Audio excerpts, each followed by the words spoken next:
Hello everyone. लिन शिया को ढूंढने के लिए जाता है जहाँ पे उसे शिया की कार तो मिलती है, लेकिन इसमें शिया नहीं थी एंड ये कार भी खराब हो रही थी। शिया को जिस जगह पे किडनैप करके रखा हुआ था वहाँ उसे खाना लेके यांग तोंग आती है। शिया इससे पूछती है कि इसे किसने किडनैप किया है, लेकिन तोंग तोंग उसे कुछ नहीं बताती। शिया को याद आता है कि उसके ईयरिंग में लिन ने जीपीएस डिवाइस लगवाया था, इसलिए यांग तोंग से कहती है कि भले तुम मुझे यहाँ पे रखो पर प्लीज मेरे ईयरिंग एंड मेरी वॉच दे दो, उनसे मुझे लिन की याद आती रहेगी। तोंग तोंग भी मान जाती है। शिया तो इन्हें नहीं मिलती, लेकिन लिन की मॉम कहीं चिंता करे इसलिए उन्हें बता देते हैं कि लिन और शिया ने बाहर ही अपना बर्थडे मना लिया, जिससे कि वो चिंता ना करें।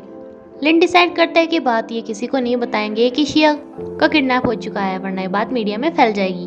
जिस जगह से शिया की कार मिली थी वहाँ पे पहले भी कई बार चोरियां हो चुकी थी, तो पुलिस इसे नॉर्मल केस मान रही थी। लेकिन वैनली बताता है कि शिया की कार खराब मिली, जबकि उनका ड्राइवर तो हमेशा उन्हें ठीक कराता रहता है। बल्कि आज उन्हें अकेले जाना पड़ा क्योंकि ड्राइवर छुट्टी पे गया हुआ था, क्योंकि वो बीमार हो गया था। ये सारी शक करने वाली बात थी, इसलिए उन्हें लग रहा था कि उसका किडनैप हुआ है, वो भी चोरी चकारी के मामले से नहीं। तभी इन्हें शिया की लोकेशन मिलनी स्टार्ट हो जाती है। तोंग तोंग ये इयररिंग शिया को लाके दे देती है। नान के पास भी एक ऐसा डिवाइस था जिससे कि उसे पता चल जाता है कि इन इयररिंग्स में जीपीएस लगा हुआ है, इसलिए जब वो इन्हें लेने के लिए आता है तो शिया देखकर चौंक जाती है कि जिसे वो अपना फ्रेंड मान रही थी उसी ने उसका किडनैप किया है। शिया अपने इयररिंग्स के साथ यहाँ से भागने की कोशिश करती है। नान शिया से इयररिंग ये बोल के छीन लेता है कि मैं तुम्हें हर्ट नहीं करना चाहता, इसलिए मुझे आराम से दे दो।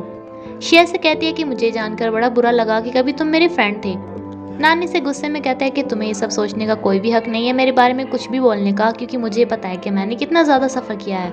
अब जब यहाँ की लोकेशन लिन को मिली गई थी तो नान सबसे पहले अपनी डॉगी को एक सेफ जगह पे पहुंचवाता है, क्योंकि अपनी डॉगी से बहुत ही ज्यादा प्यार करता है। नान ने अपनी डॉगी का नाम 11 भी इसलिए रखा था क्योंकि इस डेट को उसकी मॉम की डेथ हो गई थी। नाउ ये शिया को लेके यहाँ से चला जाता है। लिन को नान के घर की लोकेशन मिलती है, इसलिए वहाँ पे जा रहा होता है, लेकिन वहाँ से तो नान उसके साइड में से ही निकल के चला जाता है। लोकेशन फिर से मूव कर जाती है, यानी इसके पीछे पीछे लिन पहुंच जाते हैं एक मॉल में, जहाँ पे नान ने इयररिंग्स को फेंक डाला था। इस तरीके से तो ये शिया से और भी दूर चले गए थे। अब लिन जेल में जाके आनरान से पूछता है कि क्या उसे इस बारे में कुछ पता है, लेकिन आनरान मना कर देती है। लिन इसे कहता भी है कि अगर तुम मेरी हेल्प करोगी तो मैं भी तुम्हारी हेल्प करूंगा तुम्हें यहाँ से जल्दी निकालने के लिए, लेकिन आनरान इस पे कहती है无故失踪，就算他回来了，别人会怎么议论他？你们还能毫无芥蒂的生活吗？ अब ऐसी बातों को सोच के लिन बहुत सारी ड्रिंक करता है। इस क्लब की मैनेजर कुछ ज्यादा ही चिपको होती है, जो कि लिन से आके चिपक जाती है, उसे बहुत सारी ड्रिंक कराती है। नेक्स्ट डे चुयान आके लिन की कंपनी के बाहर ही उसे चाटा मारता है, क्योंकि ये खबर हर जगह पे फैल गई थी कि लिन क्लब में किसी लड़की के साथ था। चुयान इस पे बड़ा गुस्सा होता है कि अपनी वाइफ को ढूंढने की बजाय वो दूसरी लड़कियों के साथ टाइम स्पेंड कर रहा है। लिन ये सारी बातें अंदर जाके करना चाहता था, लेकिन चुयान तो उसे यहीं पे ही रोक लेता है, जहाँ पे बाकी सब लोग भी उन्हें देख रहे थे।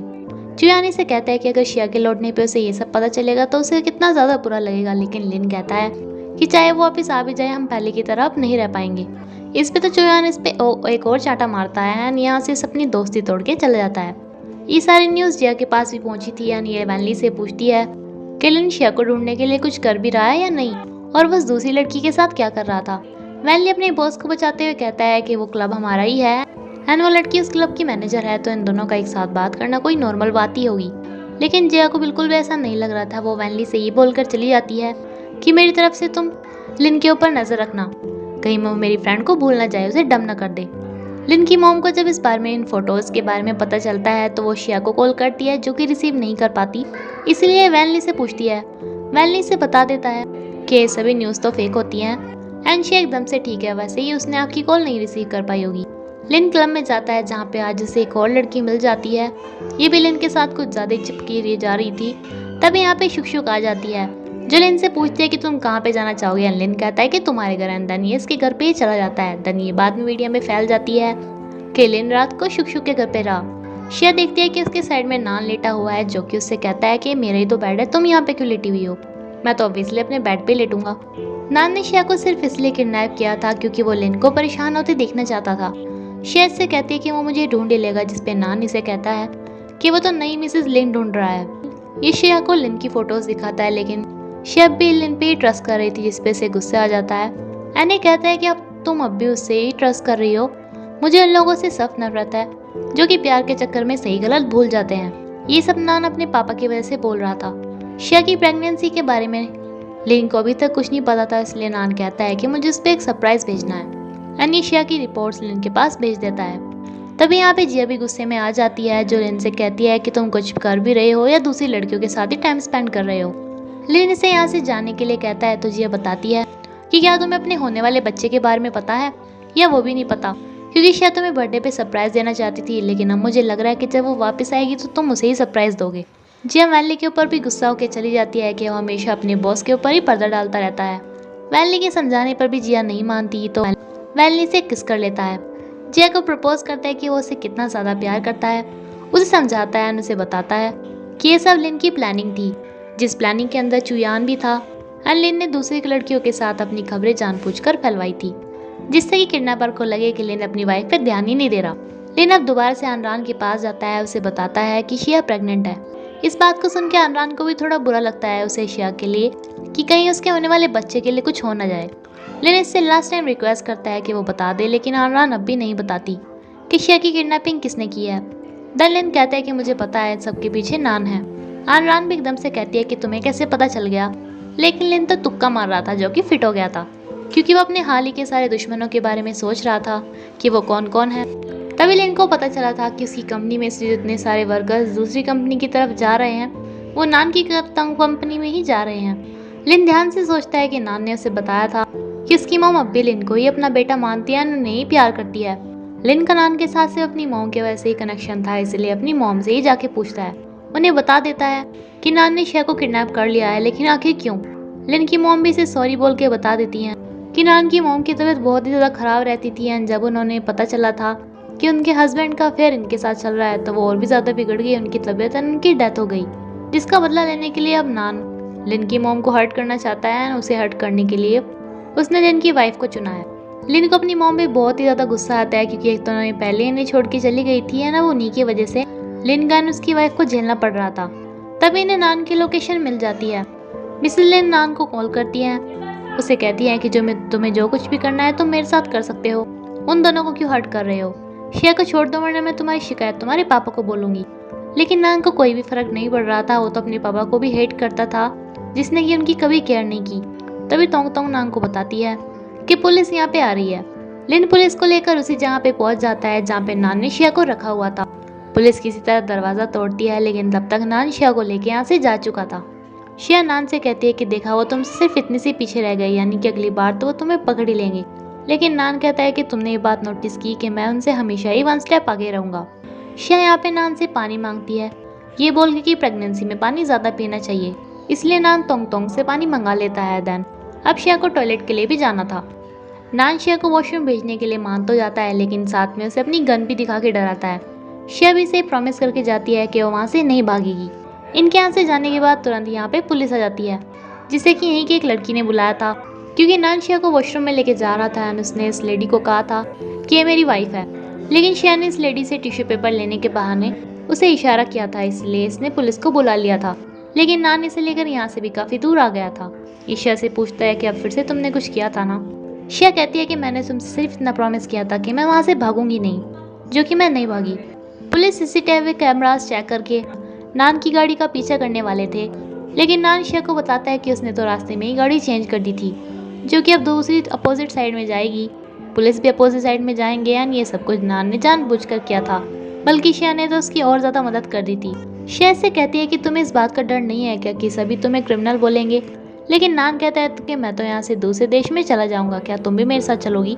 लिन को जब शिया कहीं भी नहीं मिलती तो वो उसकी ड्राइंग देख के उसे बहुत ज़्यादा याद कर रहा था। शिया भी ये सोच रही थी कि वो किसी तरह लिन को कोई भी क्लू भेज दे। तभी उसे लांग शिया के लिए तोंग तोंग से फ्रूट्स मंगाता है। शिया से पूछते है कि क्या तुम नान को लाइक करती हो, तभी तुम उसके साथ हो।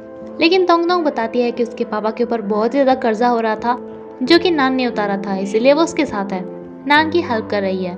पुलिस जो कार का पीछा कर रहे थे वो उन्हें भी उसके बारे में कुछ नहीं पता चला था। तोंग तोंग शिया को बताती है कि नान ने भले उसे किडनैप कर रखा हो, लेकिन वो उसे बिल्कुल भी हार्म नहीं करना चाहता। शिया भी इससे काफ़ी अच्छे से बात करते हुए कहती है कि हाँ मुझे पता है। शिया से चिकनी चुपड़ी बातों में फंसा के इसे अपने लिए पानी लाने को भेज देती है, और उसके बाद जाती दरवाज़ा बंद कर लेती है, क्योंकि तोंग तोंग का फ़ोन यहीं पे था। शिया से लिन पे कॉल करने ही वाली थी, लेकिन नान को इस बारे में पता चलता है, वो दरवाज़ा तोड़ के अंदर आ जाता है, शिया से उसका फ़ोन छीन लेता है। शिया से कहती है कि मुझे पता है कि तुम मुझे हार्म नहीं करोगे क्योंकि मैंने तुम्हें अपना फ्रेंड माना है। नान भी से कहता है कि तुम लिन के लिए मुझे एक सेकंड में छोड़ने के लिए तैयार हो जाओगी, इसलिए मैं ऐसी फ्रेंड का क्या करूं, मुझे नहीं चाहिए ऐसी फ्रेंड। मैं तुम्हें हार्म बस इसीलिए नहीं कर रहा क्योंकि तुम्हें जिंदा रख के तो मैं लिन को ब्लैकमेल कर सकता हूँ। जब सही टाइम होगा एंड मेरी मर्जी होगी तो मैं लिन को तुमसे मिलवा दूंगा, लेकिन अभी मुझे उसे परेशान करने में काफ़ी ज़्यादा मज़ा आ रहा है। दूसरी तरफ लिन को ऐसा लग रहा था कि उसने शिया को शादी ही नहीं करनी चाहिए थी क्योंकि अब उसके दुश्मन शिया को हार्म कर रहे हैं। तोंग तोंग नान को बताती है कि शिया ने खाना नहीं खाया, जिसपे पहले तो नान कोई रिएक्ट नहीं करता, लेकिन जब तोंग तोंग इसे बताती है कि उसने कल से खाना नहीं खाया है तो ये शिया के खाना लेके जाता है। उसे कहता है कि मुझे लिन मत समझना जो तुम्हें आराम से खाना खाने के लिए कहेगा, एंड मैं लिन से मिलने के लिए जा रहा हूँ, इसलिए तुम्हारे पास उसे देने के लिए कोई मैसेज हो तो मुझे बता दो। शिया इसे मना करके कहती है कि मैं खाना खा लूंगी, इसके बदले में तुम मुझे कुछ कलर्स एंड पेपर ला दो, मैं यहाँ पे वैसे भी फ्री बैठी रहती हूँ एंड ये मेरी एक हॉबी है। नान इसमें मान जाता है, शिया को ड्रॉ करने का सामान देता है और ड्राइंग करती भी है, एंड नान इनमें से एक पेपर अपने साथ लेके चला जाता है। दनी लिन को मिलने के लिए बुलाता है। लिन बेचारा भागता हुआ यहाँ पे आता है, लेकिन नान उससे सिर्फ उसके बिजनेस के बारे में ही बात करता है। लिन इसे कहता है कि तुम बस मुझे शिया दे दो, तुम जो भी कंडीशन रखोगे मैं उसे पूरा करूँगा। लेकिन नान कहता है कि भाई वो तो तुम्हारी वाइफ है, मुझे क्या पता वो कहाँ पे होगी, क्योंकि ये लिन को ये सब बताने में बिल्कुल भी इंटरेस्टेड नहीं था। एंड लास्ट में उसे गिफ्ट वही पेपर करता है जो कि शिया ने ड्रॉ किया था। लिन को पक्का पता था कि शिया ने इसमें कोई क्लू दिया होगा। लिन को याद आता है कि बिल्कुल ऐसे ही टेडीज उन्होंने अपने डेट पे देखे थे, इसलिए उसी जगह के आसपास ढूंढने के लिए जाता है। नान शिया के हाथ पैर बांध देता है, एंड नान जो ये पेपर लेके लिन के पास गया था तो नान को पता था कि इसमें कोई क्लू होगा एंड लिन इसे मिलने के लिए यहाँ पे आएगा, क्योंकि अब वो टाइम आ गया था जब नान को शिया को लिन से मिलवाना था, जैसे कि उसने शिया को बोला था। तभी यहाँ पे लिन भी आ जाता है। नान शिया के ऊपर गन रख के तोंग तोंग को उसकी वीडियो बनाने के लिए कहता है, जो कि वो लिन की मॉम के पास भेजना चाहता था क्योंकि वो उन्हें ही तो हर्ट करना चाहता था।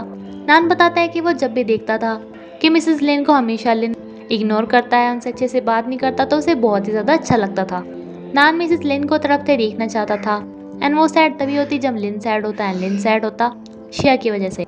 नान शिया पे गोली चलाता इससे पहले ही तोंग तोंग नान को धक्का दे देती है, बट झपटा झपटी के बाद भी नान को ही गन मिल जाती है। ये गोली मारता तो है शिया को, लेकिन वो लिन अपने ऊपर ले लेता है। नान को इसमें भी अच्छा नहीं लग रहा था क्योंकि वो तो शिया को मारना चाहता था, जिससे कि लिन को और भी ज्यादा दुख हो, लेकिन ये मौत तो लिन के लिए इजी हो गई थी। वो शिया को मारते से पहले यहाँ पे पुलिस आ जाती है, नान यहाँ से भाग जाता है, एंड इसी के साथ ये एपिसोड यहीं पे खत्म होता है फ्रेंड्स। Thank you.